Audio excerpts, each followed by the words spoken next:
All right, it's a bit horrible. Something funny though.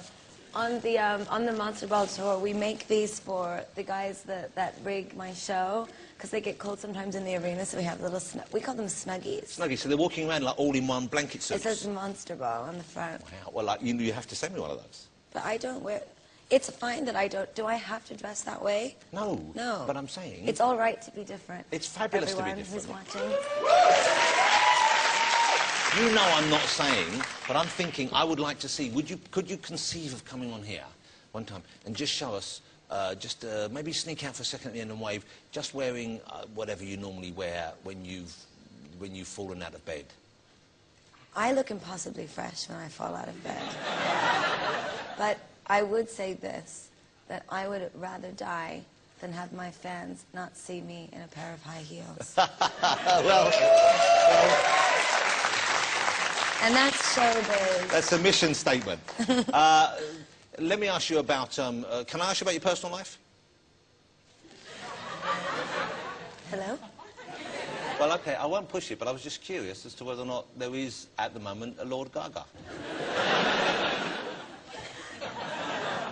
I don't really have time to get to know anybody. I'm sort of single and alone, but I'm not miserable, not yet.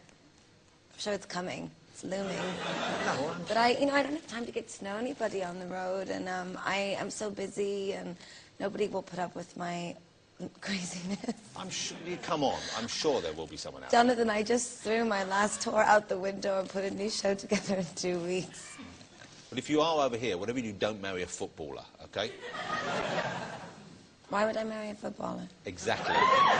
That's a question any sane girl should ask herself. I feel completely detached from the celebrity world. I mean, I know that I do get, sort of hounded a bit, but you never see me falling out of nightclubs. No, you don't. You're not that. Other people. I really don't know anybody. I don't have any friends. You don't have any friends? Well, maybe we should. I have my friends. My friends are amazing. They're all backstage. Hold on. Michael's perked up there. Michael, don't get ahead of yourself. Who's over there? Let's have a look. Those are my friends. Oh, those are my friends. I love them so much. One in particular wants to show you just how big a friend he is there. That was like a friend dance he did there. No, they're actually all on tour with me. But Gaga, do people try and engage with you as a friend? I mean, do you have people come up to you, or do you just, I guess you're not seen out and about in normal places. People can't meet you. It's funny because I don't go out very much. I love people, but I don't love old people. You don't love old people? No, well, it's always, I'm just being realistic and honest, and I just feel very uncomfortable when I go to those really big, giant celebrity events, and people will walk right by me and not even look at me as if I'm not there. Well, they're scared of you. If you wear a lobster on your head, they're scared. They're a bit, you know what I mean? No, they're probably intimidated. Isn't it just nice to say hello? Yeah, well, they should hello. say that. Good morning. But I can't believe that. I think, because when I was at the Brits, everyone was excited you were there, and everyone wanted to talk to you. I didn't speak to anyone at the Brits. Shall I tell you why? Okay. Because, and obviously you need security around you, but I was hanging out the back and we were waiting to drive home, and I saw you getting out your car, and obviously you had this big, huge meringue of hair on your head, which looked incredible, and you had a great effort, but you kind of had a lot of people around you to get you into the car and get you there, and it kind of looked like, it was a bit like, I imagine how it must have been to try and talk to an American president.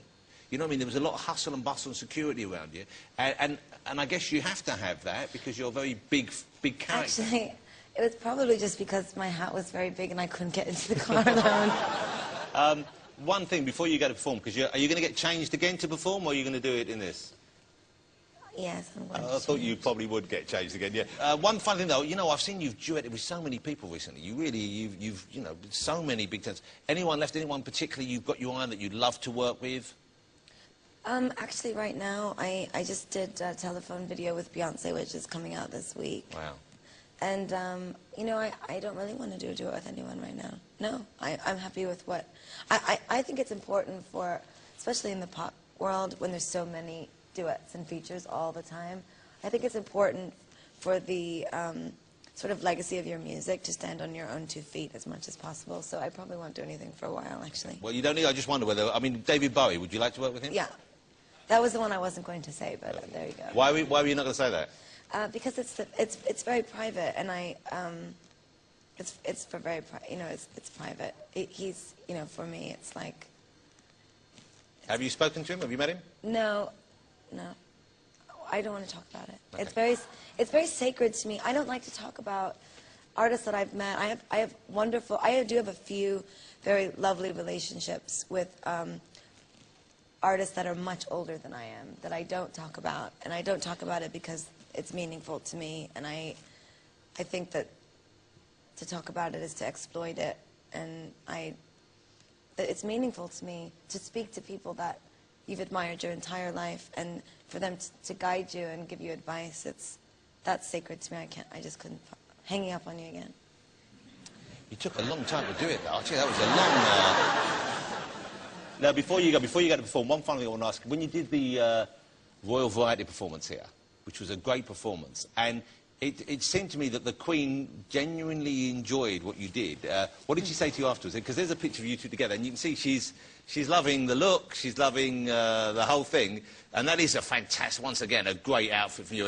And she's someone who knows her way around a hat. We know that, So she must have felt there was a bond, I guess.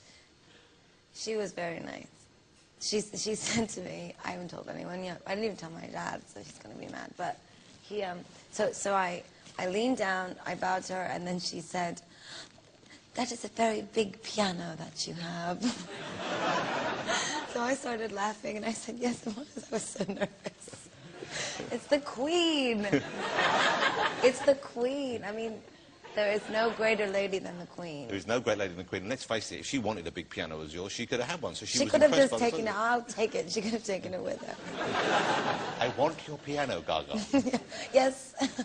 Okay, you're going to perform. Which song are you going to do? You're going to do Telephone first? I've never done Telephone live. You've never done it live before? No. Well, I've done it live on the tour, but not on TV. And this, you duet with Beyoncé on this, on the... Yes, but she's not here. Well, would you, if you need, I'm here, Michael Ball is here, we'd both happily step in. Listen, I don't know if anyone can shake it like she does. Have you seen Michael dance?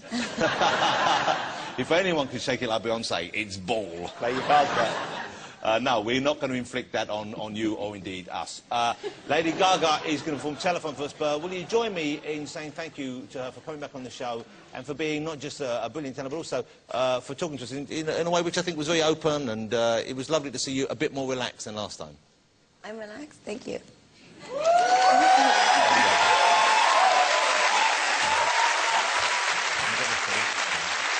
Fantastic. Lady Gaga, ladies and gentlemen. Look at that, all shiny. Yes, she's going to get changed again. Thank you to all my guests tonight. The magnificent Michael Ball.